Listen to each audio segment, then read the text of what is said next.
The 7-year auto loan, America's middle class can't afford its cars. Okay, you guys, let's see what's going on with middle America right now and why we can't afford cars. I'll read a few of the top paragraphs and we'll see what it says here, okay? It says, walk into an auto dealership these days and you might walk out with a 7-year car loan. That means monthly payments that last well past when the brake pads give out and potentially beyond when the car gets traded in for a new one. About a third of auto loans for new vehicles taken in the first half of 2019 had terms of longer than 6 years, according to credit report firm Experian. A decade ago, that number was less than 10. So in 10 years, it's increased by 200%, the number of people taking these long-term loans out. Car loans that are increasingly stretched out are a pronounced sign that some American class buyers can't afford a middle-class lifestyle. So this isn't really news, I don't think. I think we all pretty much have seen different data points around the economy that are showing this kind of stuff, whether it's young people buying homes or starting families or this type of thing, or people like startups that are getting huge amounts of funding so that people can finance a trip out of the country, which seems ridiculous. But Chelsea, I know this one's big on you. You're kind of big on these type of things. So Yeah. there's some more interesting stuff we'll get to in this article down below, but I want your hot take on this. I'm just surprised that there's a 7-year car loan out there.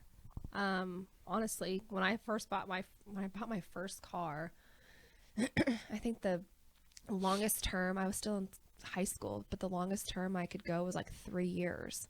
And then I bought my second car and made the huge mistake of buying it brand new. Yeah. And that was a 6-year loan. And I thought, oh my goodness, like that's a really long time to pay on a car. But my mentality at that point was I have to have the lowest payment. Like I have to have the lowest payment. I'm still in college. I can't afford these ginormous payments. So the longer I have it, the lower the payment I'll have. And I think that is what is happening is people are trying to stretch their dollar. And yeah, I might have to pay on this for 7 years, but I'm saving $17 a month by extending it 1 or 2 more years or whatever that number may be. I'm just so surprised that somebody that's even out there. 7 years. Well, first off, I think you can actually get a 10-year loan Seriously? on a new car now. You can't get that on a used car, but I believe I've seen On like a brand new car. Yeah, and that's why it's 10 years because it's a new car. But that's exactly when you say you have X number of dollars to spend for a car. That's why leases are so popular. Yeah. Because you go into a dealer and they say, how much can you spend? Well, we can get you this car for $400 a month. And you walk away with this car. And the thing that you don't appreciate is that the car value is going down, but the lease, when you turn it back in, the reason that people always turn it back in is because the lease payment is so low that by the time you turn the car in, you still owe way more than what the value is. The dealers, we leased the first time I've ever leased a car, we just leased one. And the dealer said, and we've always held on to cars. And the dealer says, well, we can do this for $400 a month. And I said, there's no way in the world that car is going to have any value at the end of that lease.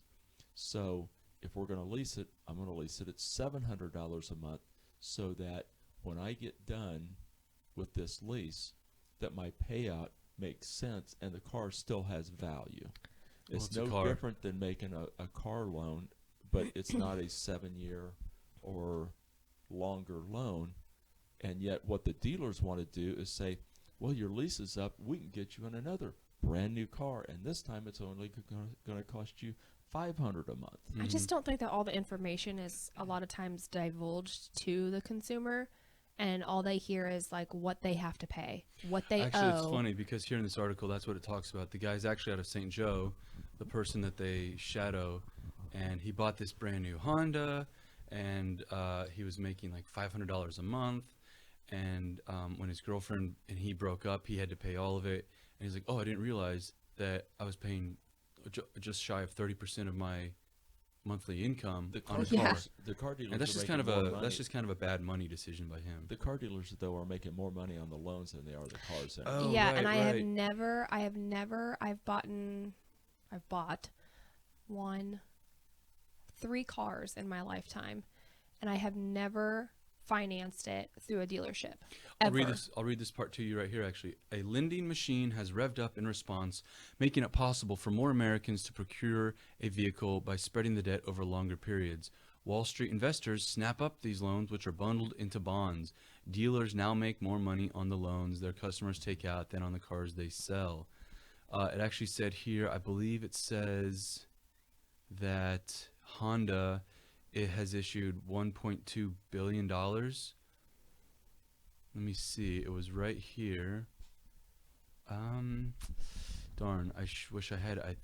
It's right here in this article. It shows exactly how much Honda has been putting out. But yeah, I believe it was about either 124 or 1 million or 1.24 billion. But either way, here. Low rates, in effect, served as a bailout for the entire auto industry. Last year, investors bought a record of 107 billion of bonds backed by cars. This is the first issuance record since 2005 and nearly tripled the amount 2 decades earlier. The outstanding pile of auto bonds swelled to $264 billion. So, it also mentions in the article that there's all these, that while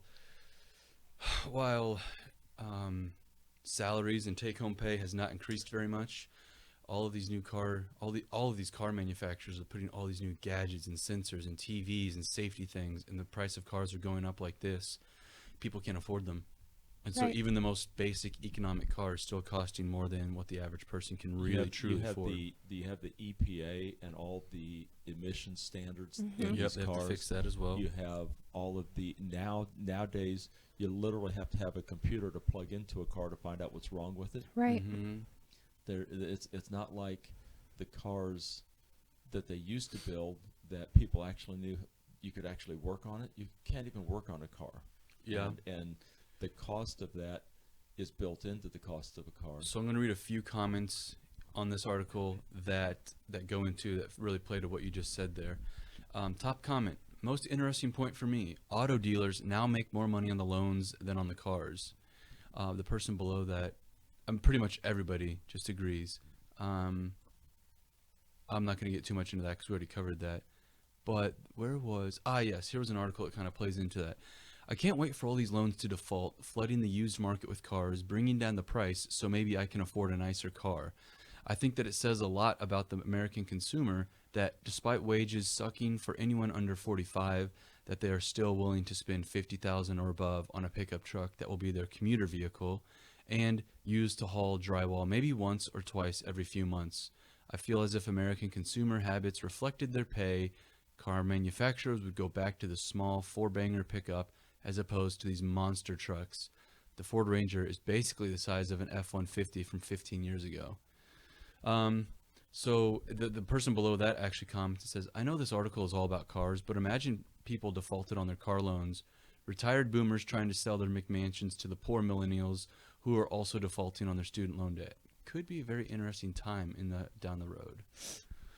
Yeah, this article doesn't really mention the amount of people defaulting on these short-term loans like this, but with credit cards and student loans and car loans, the number of defaults, I think it was a Zero Hedge article from about 2 or 3 years ago, was showing that those three are slowly inching up every month.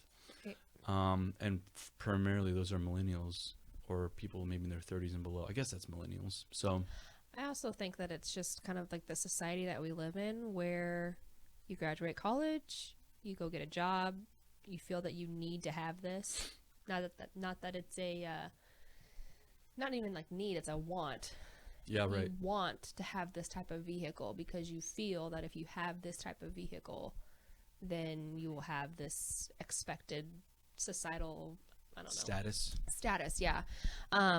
Instead of going for more of the practical purchase. Mhm. And we all fall victim to it. But we'll wrap it up with yeah. final comments. So basically, right now, the cost of everything is going up.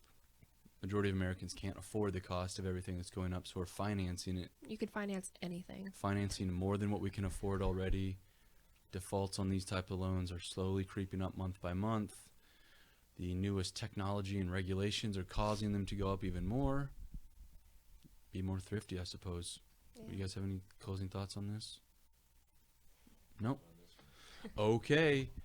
All right, that's it. So everybody, thanks for watching. Thanks for listening. We'll catch you a little later. And that's it. Thanks.